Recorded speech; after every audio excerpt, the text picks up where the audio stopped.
Depuis la nuit des temps, l'homme utilise des plantes pour se soigner.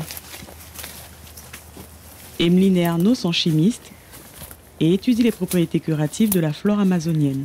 Dans l'environnement naturel, les plantes vont subir des attaques, que ce soit des attaques de prédateurs, des herbivores par exemple, mais aussi des bactéries, des parasites ou des champignons, comme on peut voir ici sur ce tronc. Et donc pour se défendre, elles vont mettre en place différents types de stratégies. Donc on peut par exemple observer des défenses physiques, comme par exemple des épines, comme on peut observer ici. Mais il y a également des défenses de type chimique, c'est-à-dire qu'elles vont produire des molécules, des métabolites secondaires, qui vont leur permettre de lutter contre ces agressions. Parmi les défenses produites par les plantes, certaines ont une action contre les pathologies humaines. Et ce sont ces molécules que les chimistes tentent d'identifier. Des résultats encourageants ont été trouvés avec cet arbuste qui pousse en lisière de forêt. Il s'agit du croton maturensis. Nous avons choisi de travailler sur les espèces du genre croton parce que ce genre est utilisé de façon traditionnelle dans plusieurs zones tropicales du globe pour lutter contre le paludisme.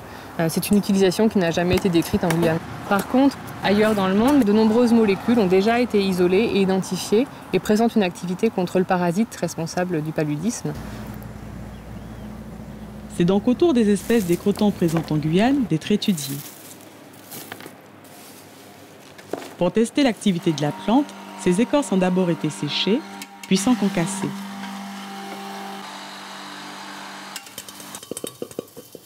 La poudre obtenue est ensuite traitée au laboratoire de chimie de l'UMR Ecofog, installé sur le campus de l'Institut Pasteur. Ici, en recherche dans la biodiversité guyanaise, des molécules susceptibles de servir d'insecticides ou d'être efficaces contre certaines pathologies. La collaboration de ces chercheurs du CNRS avec ceux de l'Institut Pasteur est ancienne, notamment concernant la lutte contre le paludisme, qui reste une priorité.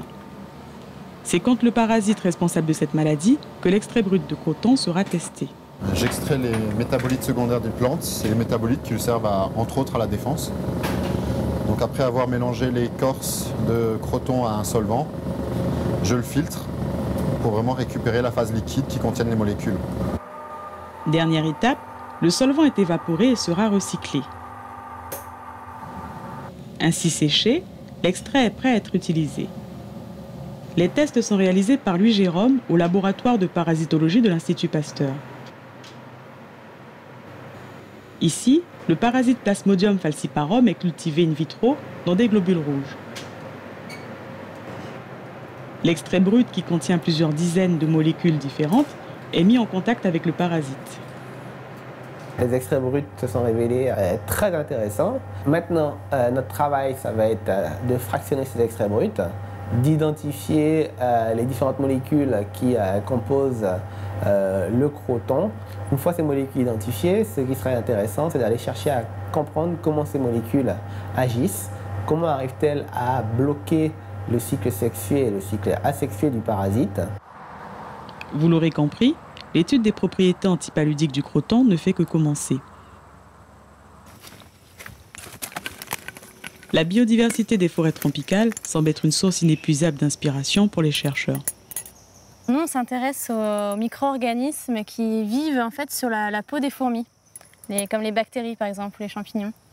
Et après, on va s'intéresser particulièrement à ceux qui sont là pour aider la fourmi à se défendre contre ces maladies. Et nous, on va s'intéresser à regarder quelles sont les molécules qui sont actives antibiotiques dans ces micro-organismes. Demain peut-être, nous soignerons-nous avec un antibiotique trouvé sur le dos d'une fourmi.